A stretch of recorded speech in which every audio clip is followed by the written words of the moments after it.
For our first idea, we brainstormed about what, how, where, and who we would approach within the community to get them involved in change. Then, one of us remembered learning in a previous class that Indiana landfills only have 20 years left before they are at full capacity. We thought about our city, Indianapolis, and how important recycling would be to our community. Many places have begun implementing this change within their business. However, there are still many who have yet to begin recycling. Our goal was to convince those of a throwaway culture to have an alternative view, one which seeks to leave a smaller footprint on the environment. We focus on the youngest of our community, the children. They are our future. Elementary schools and daycares came to mind as great places to implement our vision of change. What was initially a golden idea to help change a small portion of our community instead led us to a dead end. We were confronted with many faces of resistance from almost 10 local schools and daycares in Indianapolis. We were given various reasons like, we already have a recycling program, or we just don't have the time, or even we'd have to get the approval of the regional manager. We finally located a daycare with a positive desire to implement our vision. We spoke about the idea in person, and they asked us to contact them again next week to talk more. However, once our team began laying out a recycling plan, we were then met with more resistance.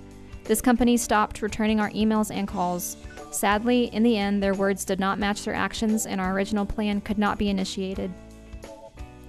We found this a classic example of the machine, and how such top-down organizations strongly oppose change.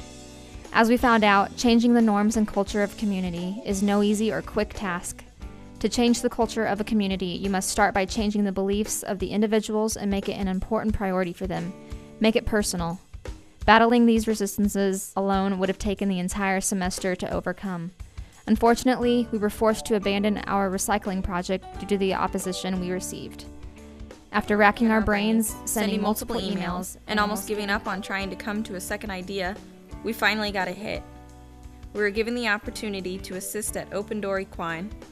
We set up a meeting to speak with the owner, Stacy Shelley. So we do boarding, riding lessons, we'll train off-track horses. The kind of therapy that we do is on-the-ground emotional mental therapy. So we've got military folks that have post-traumatic stress disorder. I love the horses for the therapy. The mental emotional thing is out of this world. After talking to her, we then reflected on what her needs were and how we could incorporate a sustainable change. The boarding itself pays for the facility. It doesn't pay for anything else. The return on investment for boarding facilities is 2%. So from word of mouth, this is how we're building that side of the racehorse program.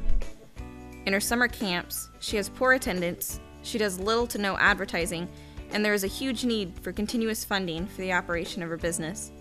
We came to the conclusion that Stacy needed to adapt her understanding of networking and how important it is when expanding the community's awareness of ODE. Our team therefore created the idea for an annual Meet the Horses event. The purpose of this particular event would in turn make money, expand her network, and change Stacy's existing culture within her business. Our team did not want this to just be a short-term win for Stacy, but to establish an annual event for the community to look forward to. By hosting future Meet the Horses events at the barn, we believe that Stacy will be able to create commitment from the community. Although she was pumped and willing to allow our team to make the decisions regarding the planning of the vision, we were met with resistance from Stacy. Our team initially wanted to host the Meet the Horses on a Saturday afternoon. Stacy told us she was too busy on Saturdays and suggested we settle for Easter Sunday, which at the time was still 2 weeks away.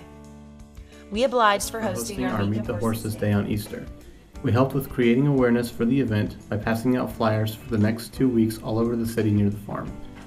We also posted an event page on Facebook, created a donation page on Indiegogo, and shared this event with all of our friends, family, and classmates. For the event, we implemented different fundraising and free elements for the day. These included charging for entry, selling food and drinks, pony rides, and taking and selling pictures of children riding horses. There were also free games for the children to play and carrots for them to feed the horses. This event on its own allowed the visitors an alternative view of what ODE represents. By the end of the event, we were able to raise enough money for Stacy and her team to buy 40 bales of hay to feed the horses. During our event, that we had several small families attend, the community was resistant to coming to the farm. While many families expressed a great deal of interest in the Easter Meet the Horses Day when we passed out flyers, We feel that most did not attend due to obligations or lack of motivation. If we were to change this project and attempt to see more participation, our strategy would have included possibly setting up a booth space at the Hoosier Horse Fair. This event receives over 30,000 viewers each year, and it would broaden our outreach to the community. We would also like to host the event on a more convenient day for families. In these ways, we would have then been able to expand upon the OAD community platform and increase awareness in the children's summer camps.